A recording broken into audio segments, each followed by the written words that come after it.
જય હિન્દ મિત્રો.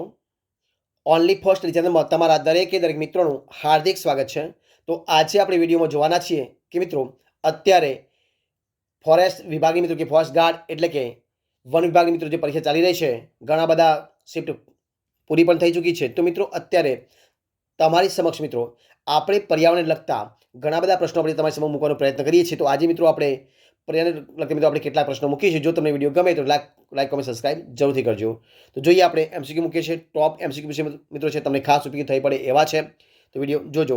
શરૂઆત કરીએ આપણે વિડીયોની. જોઈએ પ્રશ્ન છે તમારી સમક્ષ કે પાણીમાં કાર્બનિક પદાર્થ ઉમેરવાથી શું અસર થશે?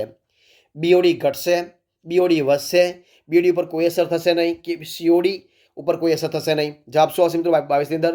જવાબ આવશે બીઓડી વધશે. ઓપ્શન બી જવાબ. શું આવશે? ઓપ્શન બી જવાબ આવશે. જોઈએ પ્રશ્ન આપણે આગળ કે નીચેનામાંથી અશ્મિ બળતણ કયું છે? જે આપ્યા છે એમાંથી અશ્મિ બળતણ કયું છે મિત્રો? તો અશ્મિ બળતણ કોને કહેવાય? લાકડા, વનસ્પતિ, કોલસો કે આપેલ તમામ? તો મિત્રો જે કોલસો છે એને શું કહેવાય? અશ્મિ બળતણ કહી શકાય. એટલે જવાબ શું આવશે? ઓપ્શન સી જવાબ. પ્રશ્ન આપણે આગળ જોઈએ કે ભારત સરકાર દ્વારા, કોના દ્વારા? ભારત સરકાર દ્વારા ઘોંઘાટને હવાના પ્રદૂષક તરીકે ગણવા માટે કઈ સાલમાં સુધારો સૂચવાયો છે? તો 1995, 1981, 2002 કે 1987? જવાબ શું હશે મિત્રો? જવાબ હશે 1987. એટલે ઓપ્શન ડી જવાબ આવશે. શું આવશે? ઓપ્શન ડી જવાબ બનશે. જે પ્રશ્ન આપણે આગળ કે નીચેના બળતણો પૈકી હવા પ્રદૂષણની રીતે સૌથી શુદ્ધ કયું ગણાય છે? લિગ્નાઇટ કોલસો, લાકડું, કોલસો કે કુદરતી વાયુ? તો જવાબ શું આવશે? જે કુદરતી વાયુ છે એ સૌથી શુદ્ધ ગણાય. શું આવશે? કુદરતી વાયુ. જવાબ આવશે ઓપ્શન ડી, કુદરતી વાયુ. જે પ્રશ્ન આપણે આગળ કે નીચેનામાંથી કયું પ્રાણી મૂળ ગુજરાત અને રાજસ્થાનમાં મળી આવે છે અને હાલમાં વિલુપ્ત થવાની જાતિઓમાંનું એક છે? તો મિત્રો કાળિયાર, ઘોરાડ, ગેંડા કે ઘુડખર? તો જવાબ શું આવશે? ઓપ્શન બી આવશે, ઘોરાડ. ઓપ્શન બી જવાબ, ઘોરાડ. જોઈએ આપણે પ્રશ્ન આગળ કે રાષ્ટ્રીય હવા ગુણવત્તા સૂચક આંકની યાદીમાંના 8 પ્રદૂષકોમાંના નીચેના પૈકી કયા પદાર્થનો સમાવેશ થયેલ નથી પૂછ્યું છે? જવાબ શું આવશે? આપેલ પૈકી એક પણ નહીં, સલ્ફર ડાયોક્સાઇડ, સીસુ કે એમોનિયા? જવાબ મિત્રો શું આવશે? 27 જવાબ શું આવશે? આપેલ પૈકી એક પણ નહીં. એટલે ઓપ્શન એ જવાબ આવશે. શું આવશે? ઓપ્શન એ જવાબ આવશે. જોઈએ પ્રશ્ન આપણે આગળ કે વૈશ્વિક નાયોગા પ્રોટોકોલ, કયો? વૈશ્વિક નાગોયા પ્રોટોકોલ નીચેનામાંથી કઈ બાબતની સમજૂતી છે? અક્ષય વિકાસ અંગેનો કરાર, આબોહવા પરિવર્તન અંગેનો કરાર, આબોહવા પરિવર્તન અંગેનો પ્રોટોકોલ કે આનુવંશિક સંસાધનોના ઉપયોગથી ઉદ્ભવતા ન્યાયપૂર્ણ લાભોની વહેંચણી? જવાબ શું આવશે? જો જવાબ તમારી સમક્ષ જવાબ આવશે આનુવંશિક સંસાધનોના ઉપયોગથી ઉદ્ભવતા ન્યાયપૂર્ણ લાભોની વહેંચણી. જવાબ આવશે ઓપ્શન ડી. શું આવશે? ઓપ્શન ડી જવાબ આવશે. જોઈએ પ્રશ્ન આપણે આગળ કે નદીના, શું છે જવાબ? પ્રશ્ન છે કે નદીના પટમાંથી મોટા પાયા ઉપર રેતીનું ખનન કરવાથી શું અસર થાય છે?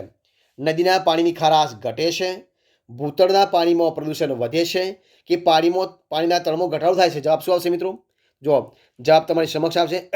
જો જવાબ શું આવશે? તો 1 અને 3, 2 અને 3. તો જવાબ શું આવશે? 2 અને 3. મતલબ કે અહીંયા આવશે જો 2 અને 3 એટલે કે આ આવશે 2 3. ઓપ્શન બી જવાબ બનશે. ઓપ્શન બી એટલે કે ભૂતળના પાણીમાં પ્રદૂષણ વધે છે અને પાણીના તળમાં ઘટાડો થાય છે. ઓપ્શન બી જવાબ આવશે. આ પ્રમાણે બેને આવશે. પ્રશ્ન આપણે આગળ જોઈએ. શું છે પ્રશ્ન કે સઘન સંરક્ષણ અને વ્યવસ્થાપન માટે ભારતમાં નીચેના પૈકી કયા મુખ્ય પરવાળાના દ્વીપ સમૂહ ક્ષેત્રો નક્કી કરવામાં આવ્યા છે? તો કચ્છનો અખાત, અંદમાન અને નિકોબાર દ્વીપ સમૂહ, સુંદરવન કે મન્નાનો અખાત? તો જવાબ શું આવશે? તો જવાબ આવશે ફક્ત 1 2 અને 3. જવાબ શું આવશે? 1 2 અને 4. એટલે કે જવાબ આવશે ઓપ્શન બી 1 2 અને 4. ઓપ્શન બી જવાબ આવશે. મતલબ કે કચ્છનો અખાત, અંદમાન નિકોબાર અને દ્વીપ સમૂહ, અંદમાન અને નિકોબાર દ્વીપ સમૂહ અને 4 મન્નાનો અખાત આ આવશે. જોઈએ પ્રશ્ન આપણે આગળ કે નીચેના પૈકી કયું વાતાવરણ ક્ષોભ આવરણમાં હવાના સંચારનું કારણ છે? તો પરંપરાગત પ્રવાહો, સૌર પવન, પૃથ્વીનું ગુરુત્વાકર્ષણ બળ, હવાના દબાણમાં તફાવત? તો જવાબ શું આવશે? હવાના દબાણમાં તફાવત. જવાબ આવશે ઓપ્શન ડી, હવાના દબાણમાં તફાવત ઓપ્શન ડી જવાબ બનશે. ઓપ્શન ડી જવાબ. પ્રશ્ન આપણે આગળ જોઈએ કે નીચે આપેલ વિધાનોમાંથી કયું વિધાન ખરું નથી? સાચું નથી તમારે કહેવાનું છે. જો અહીં વિધાનો આપ્યા જો કયા કયા આપ્યા છે, તો 4 વિધાનો આપ્યા જો કયા છે કે વાતાવરણમાં કાર્બન ડાયોક્સાઇડના સ્તરમાં વધારો, વાતાવરણમાંથી મહાસાગરોમાં કાર્બન ડાયોક્સાઇડનું ચોખ્ખું પરિવહન કરશે. આગળ બીજું કે વાતાવરણમાં કાર્બન ડાયોક્સાઇડના સ્તરમાં વધારો પ્રકાશ સંશ્લેષણના પ્રમાણમાં વધારો કરશે. આગળ છે કે વાતાવરણમાં કાર્બન ડાયોક્સાઇડના સ્તરમાં વધારો અને પ્રકાશ સંશ્લેષણના પ્રમાણમાં ઘટાડો કરશે. કાર્બન ડાયોક્સાઇડના સ્તરમાં વધારો અને પૃથ્વીના વૈશ્વિક સ્તરમાં તાપમાનમાં વધારો કરશે. તો કયું આવશે? તો જો શું આવશે તો જોઈએ આપણે. તો મિત્રો એમાં જવાબ આવશે ઓપ્શન સી. વાતાવરણમાં કાર્બન ડાયોક્સાઇડના સ્તરમાં વધારો અને પ્રકાશ સંશ્લેષણના પ્રમાણમાં ઘટાડો કરશે. ઓપ્શન સી જવાબ બનશે. ઓપ્શન સી જવાબ થશે. બરોબર છે, એટલે જવાબ આવશે ઓપ્શન સી. પ્રશ્ન આપણે આગળ જોઈએ કે જૈવ વૈવિધ્ય ખાલી જગ્યામાં સર્વોચ્ચ હોવાની શક્યતા છે.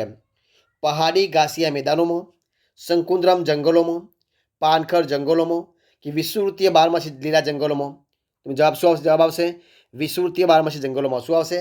વિષુવવૃત્તીય બારમાસી જંગલોમાં લીલા હોય ત્યાં આગળ વિષુવવૃત્તીય બારમાસી લીલા જંગલોમાં. જવાબ આવશે ઓપ્શન ડી. જે પ્રશ્ન આપણે આગળ કે કાર્બનિક કચરાથી ભરપૂર એવા ઘરેલું ગટરનો પ્રવાહ તળાવમાં ખાલી જગ્યામાં પરિણમે છે. તો જળ આહાર શૃંખલા જળચર જીવોની સંખ્યામાં વધારો, ઓક્સિજનની ઉણપના કારણે માછલીઓનું મૃત્યુ, સેવાળ પ્રસ્ફોટના કારણે તળાવ ઝડપથી સુકાઈ જવામાં કે ભરપૂર પોષક તત્વોના કારણે માછલીઓના ઉત્પાદનમાં વધારો? તમે જવાબ શું આવશે? તો જવાબ આવશે ઓક્સિજનની ઉણપના કારણે માછલીનું મૃત્યુ. શું આવશે? ઓક્સિજનની ઉણપના કારણે માછલીઓનું મૃત્યુ. જવાબ આવશે ઓપ્શન બી. શું આવશે? ઓક્સિજનની ઉણપના કારણે માછલીઓનું મૃત્યુ. જવાબ આવશે ઓપ્શન બી જવાબ બનશે. જોઈએ પ્રશ્ન આપણે આગળ કે નીચેના પૈકી કયા વૃક્ષને પર્યાવરણીય સંકટ માનવામાં આવે છે? તો લીમડો, નીલગિરી, ચીર દેવદાર કે બાવળ? મિત્રો જવાબ શું આવશે? નીલગિરી. ઓપ્શન બી જવાબ આવશે. શું આવશે? ઓપ્શન બી નીલગિરી. પ્રશ્ન આપણે આગળ જોઈએ કે ભારતે સ્ટોકહોમ સંધિ કયા વર્ષથી લાગુ કરેલ છે? તો 2005, 2006, 2009 કે 2004? જવાબ શું આવશે? 2006થી. ઓપ્શન બી જવાબ આવશે 2006થી. ઓપ્શન બી જવાબ. જોઈએ પ્રશ્ન આપણે આગળ સ્વતંત્રતા પછી જળ પ્રદૂષણ અંગેનો કાયદો ઘડનાર પ્રથમ રાજ્ય કયું છે? ઓરિસ્સા, કર્ણાટક, ઉત્તર પ્રદેશ કે કેરળ? તો જવાબ શું આવશે મિત્રો? જવાબ આવશે મિત્રો option A Orissa. Option A જવાબ ઓરિસ્સા. જે પ્રશ્ન આગળ કે છોડમાં ઉપસ્થિત જાયલમના પરિવહન માટે ખાલી જગ્યાના પરિવહન માટે જવાબદાર છે. પાણી, માટીના પોષક તત્વો, પાણી અથવા માટીના પોષક તત્વો માટે કે કાર્બન ડાયોક્સાઇડ? તમને જવાબ શું આવશે? જો જવાબ તમારી સમક્ષ જો 4 ઓપ્શન છે એમાં જવાબ શું આવશે? તો જવાબ આવશે માત્ર ને માત્ર એક, એટલે કે માત્ર શું આવશે? પાણી. તો અહીંયા આવશે કે છોડમાં ઉપસ્થિત જાલમે પાણીના પરિવહન માટે શું આવશે? પાણીના પરિવહન માટે જવાબદાર છે. એટલે આવશે ઓપ્શન એ પાણી. ઓપ્શનની જવાબ આવશે માત્ર એક, એટલે પાણી. જે પ્રશ્ન આગળ કે ક્લાઉડ સીડિંગ એટલે શું? ક્લાઉડ સીડિંગ એટલે શું?